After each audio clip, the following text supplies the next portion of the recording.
شروع اللہ کا نام لے کر جو بڑا مہربان نہایت رحم والا ہے۔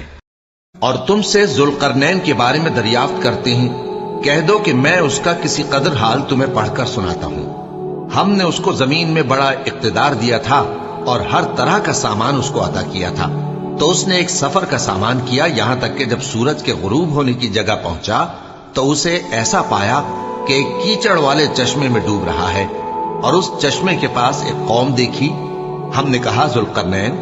تم ان کو خواہ تکلیف دو خواہ ان کے بارے میں بھلائی اختیار کرو، دونوں باتوں کی تم کو قدرت ہے۔ ذوالقرنین نے کہا کہ جو کفر و بدکرداری سے ظلم کرے گا اسے ہم سزا دیں گے، پھر وہ اپنے پروردگار کی طرف لوٹایا جائے گا تو وہ بھی اسے بڑا عذاب دے گا، اور جو ایمان لائے گا اور عمل نیک کرے گا اس کے لیے بہت اچھا بدلہ ہے، اور ہم اپنے معاملے میں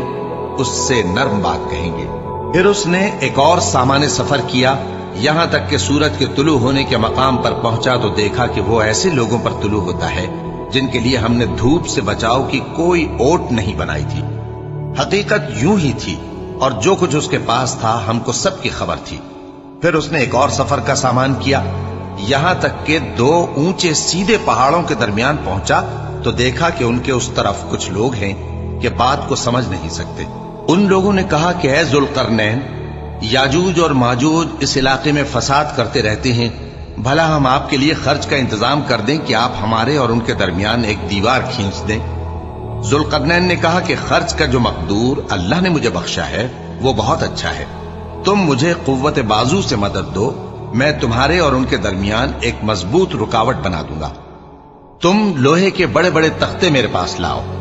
چنانچہ کام جاری کر دیا گیا، یہاں تک کہ جب اس نے دونوں پہاڑوں کے درمیان کا حصہ برابر کر دیا اور کہا کہ اب اسے دھوکو،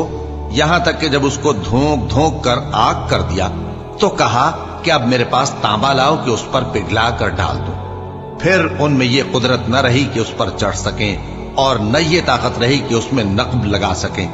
بولا کہ یہ میرے پروردگار کی مہربانی ہے، پھر جب میرے پروردگار کا وعدہ آ پہنچے گا تو اس کو ڈھا کر ہموار کر دے گا، اور میرے پروردگار کا وعدہ سچا ہے۔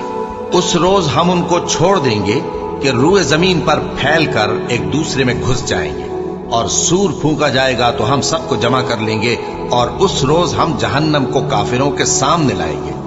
جن کی آنکھیں میری یاد سے پردے میں تھیں اور وہ سننے کی طاقت نہیں رکھتے تھے۔ اب کیا کافر یہ خیال کرتے ہیں کہ وہ میرے بندوں کو میرے سوا اپنا کارساز بنائیں گے تو میں خفا نہیں ہوں گا؟ ہم نے ایسے کافروں کے لیے جہنم کی مہمانی تیار کر رکھی ہے۔